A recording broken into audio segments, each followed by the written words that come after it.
தேவனுடைய நாமத்துக்கு மகிமை உண்டாவதாக. இப்போ தேவன் சிலுவையில் பேசின அந்த கடைசி 5வது வார்த்தையை தான் இப்போ நம்ம தியானிக்க போகிறோம். யோவான் 19:28 யாராவது வாசிக்கலாம்?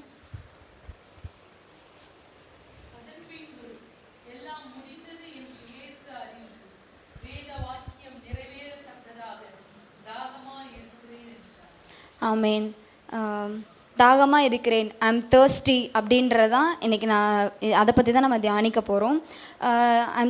தாகமாக இருக்கிறேன்றதை நான் 2 பகுதியாக பிரிச்சுக்கிறேன். ஒன்று இயேசுவின் தாகம், இன்னொன்று மனித தாகம். ஃபஸ்ட்டு இயேசுவின் தாகத்தை பற்றி பார்க்க போகிறோம். ஏசப்பா வந்துட்டு கெஸ்தமனை தோட்டத்தில் வந்து அவங்கள அரெஸ்ட் பண்ணுறாங்க. அங்கேருந்து பிரதான ஆசாரியர்கிட்ட கொண்டு போவாங்க. நெக்ஸ்ட்டு பிலாத்துக்கிட்ட எடுத்துகிட்டு போவாங்க. அதுக்கப்புறம் சிலுவையில் அறையிறாங்க. அது வரைக்கும் தேவன் வந்து தண்ணி குடித்தாங்க அப்படின்ற வசனம் வந்துட்டு எங்கேயும் சொல்லப்படலை, பைபிளில் சொல்லப்படலை. அப்போ கண்டிப்பாக அவருக்கு வந்துட்டு எப்படி சொல்கிறது, ரொம்ப பலவீனப்பட்டுருவார். கொஞ்ச நேரம் நம்ம தண்ணி குடிக்கலன்னா எப்படி இருக்கும்? அது இப்போ சம்மர் டைம் வேறு, ரொம்ப கஷ்டமாக இருக்கும்.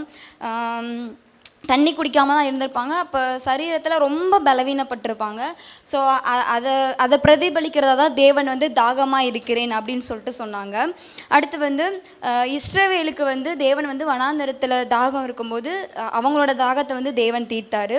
அடுத்து ஆகார் வனாந்தரத்தில் அவங்களோட பையனுக்காக அவங்க பையனுக்கு தாகம் எடுக்கும். அப்போ தண்ணி கிடைக்காம அலைஞ்சிட்ருப்பாங்க. அப்போ வந்துட்டு அவங்களோட தாகத்தை வந்து தேவன் தீர்த்து வைத்தார். அடுத்து சிம்சோனுக்கு வந்து லேகியிலிருந்து அந்த பள்ளத்தை உண்டு பண்ணி அந்த இடத்துல தேவன் வந்து தாகத்தை தீர்த்தார். இவ்வளோ பேரோட தாகத்தை தீர்த்த தேவன் ஏன் அவரோட தாகத்தை அவர் தீர்த்துக்கலை? சிலுவையில் அறையப்பட்டிருக்காரு.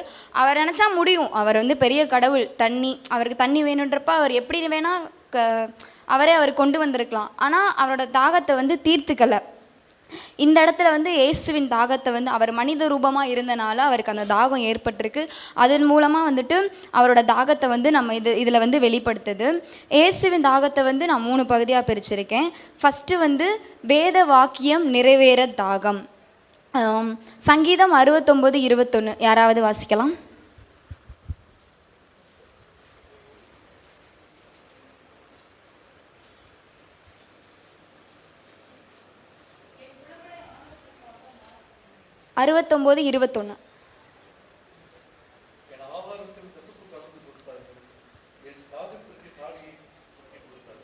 ஆமேன். இதில் வந்துட்டு பழைய ஏற்பாடில் சொல்லப்பட்டிருக்கு, என் ஆகாரத்தில் கசப்பு கலந்து கொடுத்தார்கள், என் தாகத்துக்கு காடியை குடிக்க கொடுத்தார்கள். இந்த வேத வசனம் பழைய ஏற்பாட்டில் சொல்லப்பட்ட அந்த வேத வசனம் நிறைவேற புதிய ஏற்பாட்டில் தேவன் வந்து தாகமாக இருக்கிறேன், அந்த தேவ வசனம் வந்து நிறைவேறதுக்காக தாகமாக இருக்கிறேன்னு அந்த வார்த்தையை வந்து தேவன் வந்து வெளிப்படுத்துகிறாரு. அடுத்து ஏசாயா 41:17 யாரா வாசிக்கலாம்?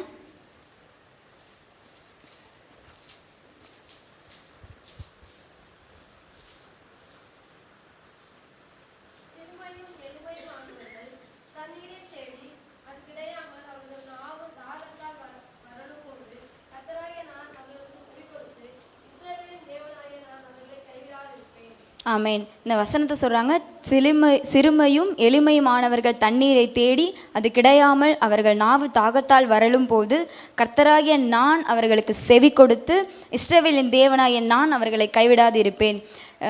நம்ம பார்த்தோம், இஸ்ரவேல் ஜனங்கள் அப்புறம் ஆகார் அவங்களோட தாகத்தை தீர்த்தாரு. இந்த வசனமும் சொல்கிறார், நான் அவங்க நாவு வரலாதபடி நான் பண்ணுவேன், அவங்க வார்த்தைக்கு நான் செவி கொடுப்பேன். இப்படிலாம் சொல்லப்பட்ட தேவன் ஆனால் அவரோட தாகத்தை அவர் தீர்த்துக்கவே இல்லை. காரணம் என்னென்னா, பிதாவின் சித்தத்திற்கு தன்னை ஒப்பு கொடுத்தார். அந்த வேத வசனம் நிறைவேறதுக்காக தேவன் வந்து தாகமாக இருக்கிறேன்ற அந்த வார்த்தையை வந்து வெளிப்படுத்துகிறாங்க. இதே போல் நம்மளும் என்ன பண்ணணும்னா, பிதாவின் சித்தத்துக்கு நம்ம ஒப்பு கொடுக்கணும். கிறிஸ்தவர்களோட வாழ்க்கையில் முக்கியமான காரியம் என்னென்னா, தேவ சித்தத்துக்கு நம்ம ஒப்பு கொடுக்கணும். அதுதான் ஒரு மெயினான காரியம் கிறிஸ்தவர்களோட வாழ்க்கையில். அதுதான் இந்த தேவன் வந்து தேவ வசனம் நிறைவேறதுக்காக தாகமாக இருக்கிறேன்னு சொன்னாங்க. தேவ வசனம் நிறைவேறதுக்கு அவங்க செயல்பட்டாங்க. அதே போல் நம்மளும் நம்மளோட வாழ்க்கையில் தேவ சித்தத்தையும் வேத வசனம் நிறைவேற நம்ம வாழ்க்கையில் வந்து நம்ம செயல்படணும். அடுத்த காரியம் வந்து சரீர தாகம். தேவன் வந்து 17 மணி நேரம் அடிக்கப்பட்டு அவங்க வதைக்கப்பட்டாங்கன்னு சொல்லிட்டு ஆராய்ச்சியாளர்கள்லாம் வந்து சொல்கிறாங்க, நம்மளோட பாவங்களுக்காகவும் நம்மளுக்கு மன்னிப்பு பெறணுன்றதுக்காக அவர் சரீர பிரகாரமாக ரொம்ப வதைக்கப்பட்டார் தேவன். நம்மளுக்கு சின்ன அடிப்பட்டாலே வலிக்குதுன்றோம், சின்ன தலைவலி வந்தாவே நம்ம உடனே ஹாஸ்பிட்டல் போவோம். எனக்கே 1 வீக்காக ரொம்ப தலைவலி, ஹாஸ்பிட்டல் தான் போயிட்டு இருந்தேன்.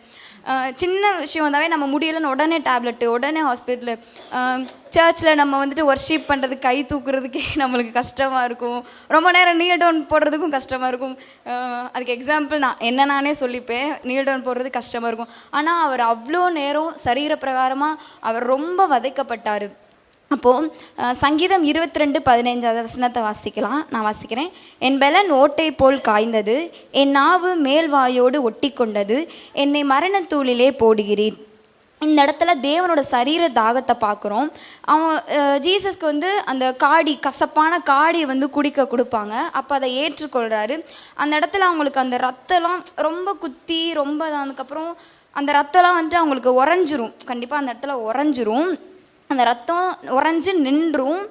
அப்போவும் அவங்க வந்துட்டு பிதாவானவர் இயேசு என்ன பண்ணுறாருன்னா, அந்த சரீர தாகத்தில் தேவன் வந்து கடைசி ரத்தம், அந்த கடைசி சொட்டு ரத்தம் வர நம்மளுக்காகவும் நம்மளோட பாவங்களுக்காகவும் நம்மளை மீட்டு கொள்றதுக்காகவும் அவர் சரீரத்தின் மூலமாக அவர் தாகம் கொண்டார் தேவன்.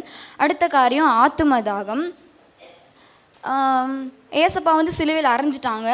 சில பேர் என்ன பண்ணியிருப்பாங்க, அவர் உண்மையான தெய்வம் அப்படின்னு சொல்லி அவரை ஏற்றுக்கொண்டிருப்பாங்க. ஆனால் சில பேர் கண்டிப்பாக அந்த இடத்துல ஏற்றுக்கொண்டிருக்க மாட்டாங்க யாருமே. ஸோ இந்த இடத்துல வந்துட்டு ஏசாயா 53:11 யாராவது வாசிக்கலாம்.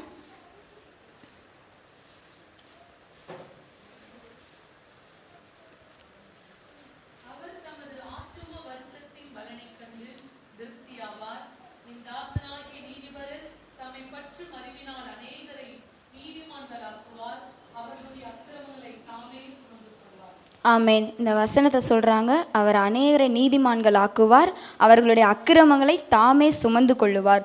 இதுக்கு ஒரு எக்ஸாம்பிளாக நம்ம யாரை பார்க்கலான்னா, சமாரிய ஸ்திரீ. நம்ம எல்லாருமே கேள்விப்பட்டிருப்போம், சமாரிய ஸ்திரீ நம்மளுக்கு நல்லா தெரியும்.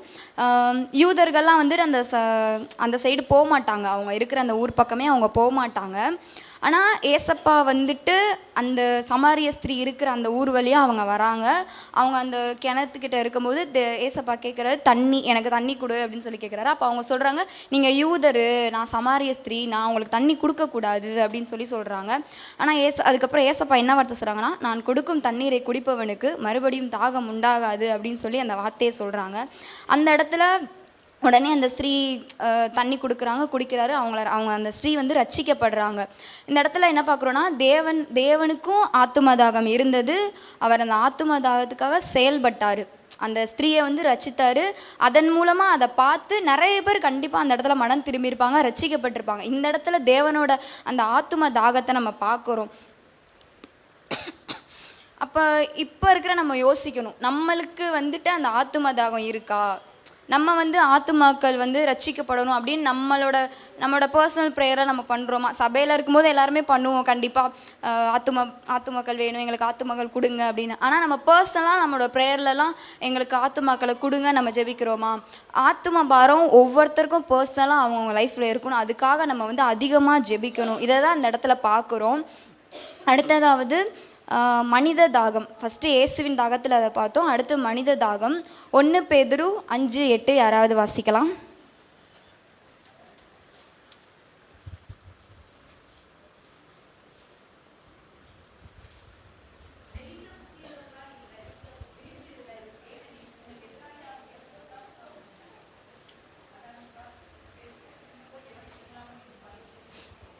ஆமேன். இந்த வசனத்தில் என்ன சொல்லுவாங்க, நம்ம தெளிந்த புத்தியுள்ளவர்களாக இருக்கணும். ஏன்னா பிசாசனவே எப்போ வேணால் எப்படி வேணால் நம்மளை வந்துட்டு ட்ரிகர் பண்ணி நம்மளை எப்படி வேணால் நம்மளை பாவத்தில் உள்ள தள்ளிடலான்னு பிசாசு வந்து ரொம்ப ஈகராக வெயிட் பண்ணிகிட்ருக்கான். அப்போது இப்போ இருக்கிற நம்ம வந்துட்டு எப்படி இருக்கோம்னு பார்க்கணும். நம்ம கிறிஸ்டின்ஸாக இருக்கோம், சில இடத்துல நம்ம அடிப்பட்டாலும் திருப்பி தேவன்கிட்ட வந்துடுவோம், அது ஒரு காரியம். ஆனால் நம்ம கிறிஸ்டின்ஸாக இருந்தாலுமே சில இடத்துல வந்துட்டு நம்மளுக்கு சோதனைகள் வரும், பாடுகள் வரும். நம்மளோட தாகம்லாம் எது மேலே இருக்குதுன்னு பார்க்கணும். ஒரு பர்சன் மேலேயா, இல்லை பொருள் மேலேயா, காசு மேலேயா, நம்மளோட ப்ராப்பர்ட்டி மேலேயா, அந்த மாதிரி நம்மளோட தாகம். நம்ம சர்ச்சுக்கு வந்தாலும் ப்ரேயர் பண்ணாலும் சில பேருக்கு வந்துட்டு ஒரு பர்சனலாக ஒரு விஷயத்து மேலே தாகமாக இருக்கும் ரொம்ப. அது மாதிரி நம்மளோட தாகம் எது மேலே இருக்குன்னு பார்க்கணும். நம்மளோட தாகம் வந்து கண்டிப்பாக இயேசுவின் மேலே தான் இருக்கணும். நம்ம இயேசுவின் பிள்ளைகளாக இருக்கிற இடத்துல நம்மளோட தாகம் வந்து இயேசுவின் மேலே மட்டும்தான் இருக்கணும். சங்கீதம் 42:1 மானானது நீரோடைகள் வாஞ்சித்து கதறுவது போல் தேவனே என் ஆத்துமா உம்மை வாஞ்சித்து கதறுகிறது. மான் வந்துட்டு நீரோடைய வாஞ்சிக்கும், அது தண்ணி வேணும் அப்படின்னு சொல்லிட்டு வாஞ்சிக்கும். அதே போல் நம்மளும் தேவன் மீது தாகமுள்ளவர்களாக நம்ம வாழ்க்கையில் இருக்கணும். அப்படி இருக்கும்போது நம்மளோட வாழ்க்கை வந்து கண்டிப்பாக ஒரு சக்ஸஸ்ஃபுல்லாக இருக்கும். அடுத்த காரியம் என்னென்னா, தேவனுக்காக நம்ம பாடுகளை சகிக்கணும். தேவன் வந்து சிலுவையில் நிறைய பாடுகளை வந்து சகிச்சாங்க. அதே போல் நம்மளும் வந்துட்டு பாடுகளை சகிக்கணும். தாகம் ஈக்குவல் டு பாடுகள், தாகம்னா பாடுகள் அப்படின்னு சொல்லிட்டு சொல்லப்படுது. So you should ready to suffer to receive a blessings from the lord. We should face every problems every fear through the spirit of the lord. நம்ம வந்துட்டு பாடுகளை சகிக்கிறதுக்கு நம்ம ரெடியாக இருக்கும்போது கண்டிப்பாக தேவன் வந்து பிளெஸ்ஸிங்கை கொடுப்பாங்க. அந்த தாகத்தையும் நம்மளுக்குள்ளாக வைப்பாங்க. நம்ம வந்துட்டு தேவ சித்தம் நிறைவேறணும், பாடுகளை சகிக்கணும், கடவுளோடு இணைந்து நம்ம அந்த தாகத்தை கொண்டு நம்ம ஆளுகை செய்யணும். தேவன் தாமே இந்த வார்த்தைகளை ஆசீர்வதிப்பாராக. ஆமென்.